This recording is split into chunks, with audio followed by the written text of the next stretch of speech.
હવે બીજું છે ઓક્સિજન ચક્ર. તો ઓક્સિજન ચક્ર તો ઓલરેડી આપણે સમજેલા જ છીએ. ચલો કઈ રીતે સમજેલા છીએ? આપણે ઓક્સિજન શ્વાસમાં લઈએ છીએ, શ્વાસમાં લઈએ છીએ. તો પ્રશ્ન થાય તો વાતાવરણમાં ઓક્સિજન આવે છે ક્યાંથી? તો વાતાવરણમાં વનસ્પતિ ઓક્સિજન મુક્ત કરે છે ને, જ્યારે ખોરાક બનાવશે ત્યારે ઓક્સિજન મુક્ત કરશે. સમજાણું? આપણે શ્વાસમાં લઈ લઈએ છીએ, જ્યારે વાતાવરણમાં છોડે છે કોણ? તો કે વનસ્પતિ છોડે છે. તો એ આખું ચક્ર બની જશે કે નહીં? સમજાણું કે ન સમજાણું? કે ચલાવું ડિટેલમાં?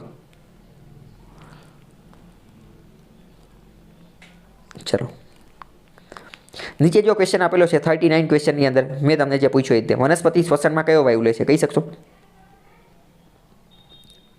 શ્વસનમાં કયો લે છે? ઓક્સિજન. કાર્બન ડાયોક્સાઇડ તો ખોરાક બનાવવા માટે લે છે. જો અહીંયા એ જ વિધાન જે છે એ આપેલું છે.